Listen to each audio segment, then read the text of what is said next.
विद्यार्थी मित्रांनो, तुमच्या सर्वांचं पुन्हा एक वार स्वागत करतो आपल्या या चॅनलमध्ये, ज्याचं नाव आहे सेवक मंडलिक अकॅडमी. आजच्या लेक्चरमध्ये आपण इयत्ता 12वी साठी म्हणजेच HSC बोर्ड एक्झाम 2026 साठी जे इम्पॉर्टंट क्वेश्चनची सिरीज स्टार्ट केली होती त्यामध्ये दुसरा व्हिडिओ बघणार आहोत. कालच्या व्हिडिओमध्ये आपण रोटेशनल डायनामिक्स हा जो फिजिक्सचा चॅप्टर नंबर 1 आहे त्याचे इम्पॉर्टंट क्वेश्चन्स बघितले. आजच्या व्हिडिओमध्ये आपण chapter number 2 mechanical properties of fluids, chapter number 3 KTG kinetic theory and gases आणि चॅप्टर नंबर 4 जो आहे बघा थर्मोडायनामिक्स याचे इम्पॉर्टंट क्वेश्चन्स बघणार आहोत. आजच्या व्हिडिओमध्ये जे क्वेश्चन्स मी तुम्हाला सांगणार आहे नक्की त्यापैकीच तुमच्या पेपरला पडणार आहे. त्यामुळे तुम्ही व्हिडिओ बघितल्यानंतर तुमच्या मित्रांना देखील शेअर करा, जेणेकरून त्यांना देखील याची मदत होईल. तर आता बघूया क्वेश्चन्स काय आहेत. बघा या ठिकाणी मी जवळपास 15 ते 20 क्वेश्चन्स लिहून ठेवलेले आहेत. आता तुम्ही म्हणाले सर खूप जास्त क्वेश्चन्स आहेत, एवढे क्वेश्चन्स आम्ही कसे करायचे? तर लक्षात ठेवा, यापैकी मोस्ट ऑफ द क्वेश्चन जे आहेत ते 1 मार्कचे आहेत, म्हणजे 1 लाईन त्यांचे 1 लाईन मध्ये त्यांचे आन्सर्स आहेत किंवा 2 लाईन मध्ये आहेत. आणि त्यापैकी बघा जे मोस्ट इम्पॉर्टंट मध्ये दिले ते 2-2 मार्कचे किंवा 3-3 मार्कचे, ज्याच्यामध्ये जास्त थेरी आपल्याला लिहायची नाही. फक्त हा जो पार्ट आहे बघा बर्नौली इक्वेशन, हा थोडा तुम्हाला डेरिव्हेशनचा वाटू शकतो. तर बघूया क्वेश्चन्स काय आहेत. फर्स्ट क्वेश्चन आहे बघा, define surface tension. Surface tension आपल्याला डिफाईन करायचंय. त्यानंतर स्टेट इट्स SI युनिट आणि त्याचं डायमेन्शन देखील सांगायचंय. खूप वेळा प्रश्न पडलेला आहे. Define surface tension. मग काय असते surface tension? What is surface tension? Surface tension is tangential force per unit length. Surface tension काय असते आपलं? त्याला आपण T ने दाखवतो. Capital T is equals to tangential force per unit length. झाला फॉर्म्युला, डेफिनेशन झाली. त्यानंतर काय करायचं? त्याचं SI युनिट. जर तुम्हाला फॉर्म्युला येत असेल तर त्याचं SI युनिट तुम्ही सांगू शकता फॉर्म्युलावरून. मग काय आहे बघा, फोर्स कशामध्ये मोजतो आपण? याचं SI युनिट जर काढण्याचा प्रयत्न केला तर आपण फोर्स मोजतो न्यूटन मध्ये. फोर्सचं जे SI युनिट आहे ते न्यूटन आहे. पर युनिट लेंथ कशामध्ये मोजतो? मीटर मध्ये. म्हणजे याचं जे युनिट झालं ते झालं न्यूटन पर मीटर. न्यूटन पर मीटर झालं. त्यानंतर डायमेन्शन तर या ठिकाणी मी लिहून ठेवलंय. ते बघा L to the power 0, M to the power 1, T to the power -2. त्यानंतर number 2 question, define cohesive force. आता हे जे क्वेश्चन मी दिलेत का बघा 2, 3, 4, 5, 6, 7 हे सगळे 1 मार्कचे क्वेश्चन आहे. म्हणजे याच्यापैकी एक जर क्वेश्चन पडला तर तो एका मार्कासाठी पडू शकतो. मग तुम्ही काय करायचं? सर्व क्वेश्चन करत नाही बसायचं. हा जो क्वेश्चन 2, 3, 4, 5, 6, 7 जो आहे त्याच्या सारखाच हा जो 7 नंबरचा क्वेश्चन मी दिलाय तो तुम्ही करून टाकायचा. एकटा 7 नंबरचा क्वेश्चन जर तुम्ही केला तर 7 नंबरच्या क्वेश्चन मध्ये इतके सगळे क्वेश्चन ऑटोमॅटिकली कव्हर होणार आहे. कारण की 7 नंबरचा क्वेश्चन काय आहे बघा, surface tension on the explain होतं या ठिकाणी. Explain surface tension on the basis of molecular theory. Molecular थेरीच्या बेसिसवरती सरफेस टेन्शन तुम्हाला एक्सप्लेन करायचं. आणि ते बुकचं पेज नंबर 33 आणि 34 वरती आहे. आणि ह्या ज्या डेफिनेशन्स आहेत ते त्याच्यामधलेच आहे. म्हणजे एकटा 7 नंबरचा क्वेश्चन केला तर या सगळ्या डेफिनेशन ऑटोमॅटिकली तुमच्या होऊन जाणार आहे. कोहेसिव्ह फोर्स मध्ये काय, the force between same molecules. याला कोहेसिव्ह फोर्स म्हणतो. ऍडिसिव्ह फोर्स म्हणजे काय, the force between difference molecule. एकदम करेक्ट आहे. इतकं सोपं आहे ते.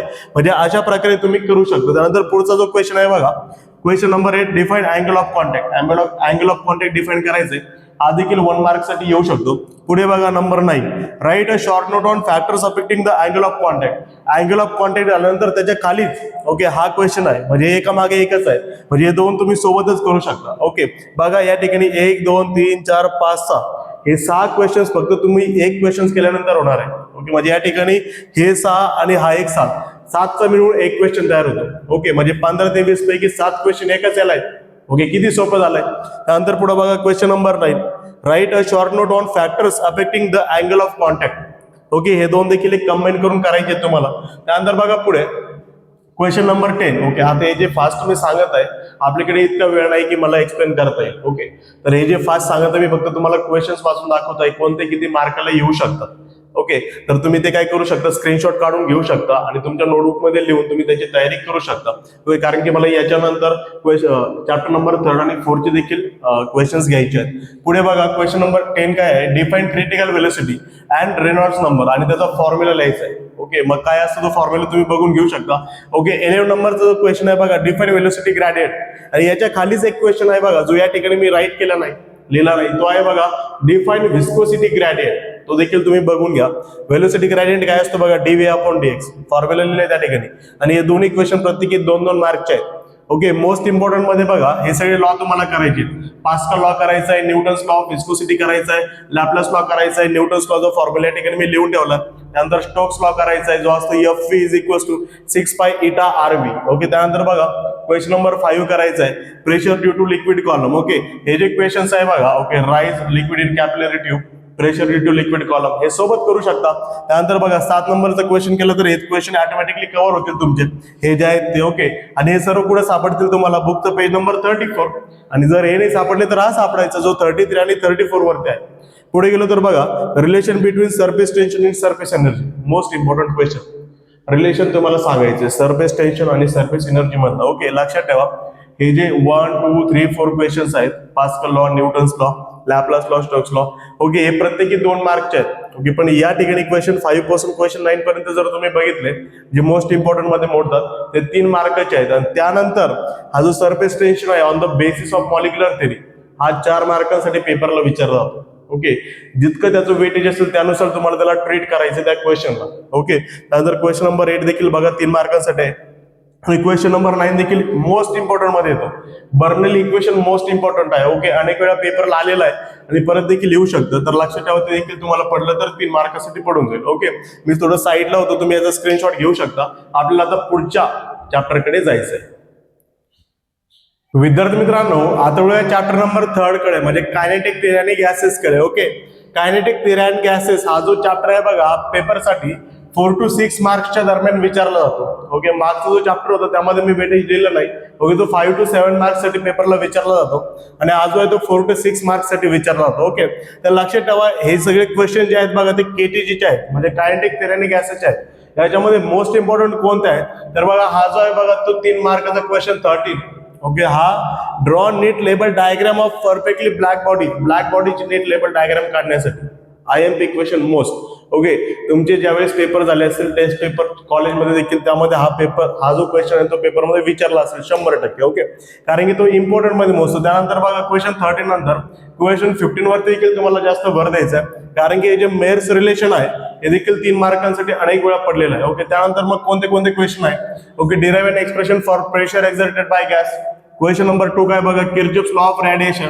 आता या ठिकाणी बघा ओके, तुमची जम्बलिंग होऊ द्यायची नाही. म्हणजे काय, हा जो किर्चॉफ्स लॉ आहे तो इलेक्ट्रोस्टॅटिक्स मध्ये देखील आहे. त्या ठिकाणी KVL आणि KCL म्हणजे किर्चॉफ्स करंट लॉ आणि किर्चॉफ्स व्होल्टेज लॉ देखील आहे. ओके, पण हा किर्चॉफ्स लॉ रेडिएशनचा आहे ज्या ठिकाणी A is equal to E हा फॉर्म्युला लागतो. ओके, म्हणजे प्रूफ करायचं असतं. Okay, coefficient of absorption is equal to coefficient of emission, हे दोघे सारखे असतात. क्वेश्चन नंबर 13 बघा स्टीफन बोल्ट्झमन लॉ, हा देखील लास्ट पार्ट मध्ये भेटेल तुम्हाला या चॅप्टरच्या.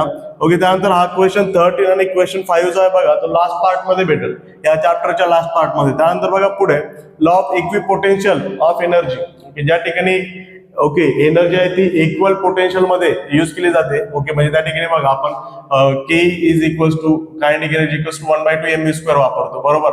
ओके, ते इक्विपार्टिशन मध्ये कसे वापरतात K is equal to okay 1/2 okay, त्यानंतर KR² किंवा असं काहीतरी आहे, आता माझ्या लक्षात नाही नेमकं, तुम्ही ते बघू शकता. त्यानंतर बघा पुढे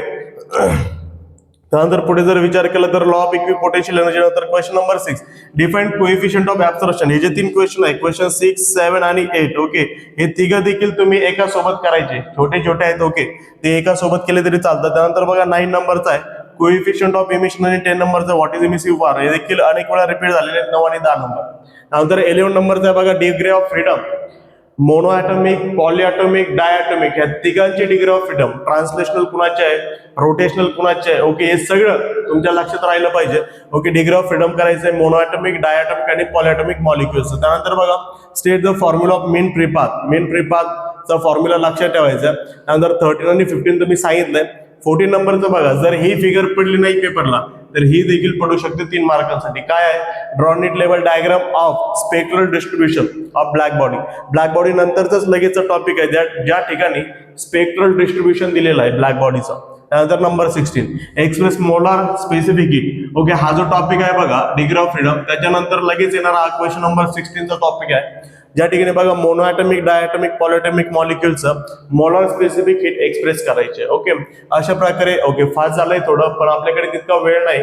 ओके, त्यामुळे मी थोडं फास्ट घेतलंय. तर हे जे क्वेश्चन 16 जर तुम्ही केले तर यापैकी 4 to 6 पैकी कमीत कमी 4 मार्क तरी तुम्हाला मिळून जातील. ओके, पण त्यासाठी 16 क्वेश्चन पर्यंत करणं गरजेचं आहे. ओके, समजलंय? आता तुम्ही याचा स्क्रीनशॉट घेऊ शकता. आपण जाऊया थर्मोडायनॅमिक्स कडे. विद्यार्थी मित्रांनो, आता बघूया चॅप्टर नंबर 4 थर्मोडायनॅमिक्सच्या आयएमपी क्वेश्चन्स. ओके, सर्वप्रथम तुम्ही या बोर्डचा स्क्रीनशॉट काढून ठेवा. ओके, त्यानंतर मग मी तुम्हाला सांगतो की कोणते कोणते क्वेश्चन्स पेपरला पडू शकतात. तर लक्षात ठेवा, हा जो क्वेश्चन नंबर 2 आहे, फर्स्ट लॉ ऑफ थर्मोडायनॅमिक्स, हा मोस्ट इम्पॉर्टंट मध्ये येतो. त्यानंतर 3rd नंबरचा आणि 4 नंबरचा, म्हणजे 2, 3, 4 तर कन्फर्म तुम्हाला करायचे.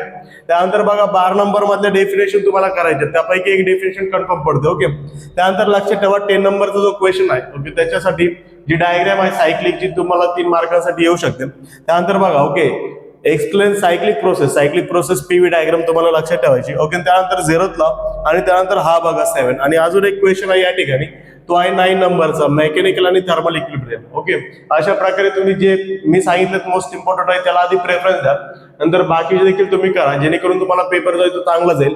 याचं जे वेटेज आहे ते 5 ते 7 मार्कांचं आहे. ओके, म्हणजे 5 मार्क तरी तुम्हाला भेटू शकतील. ओके, तर आजचा व्हिडिओ तुम्हाला आवडला असेल तर नक्कीच व्हिडिओला लाईक करा, चॅनलला देखील सबस्क्राईब करा आणि तुमच्या मित्रांपर्यंत देखील पोहोचवा, जेणेकरून त्यांना देखील याची मदत होईल. Okay, thank you.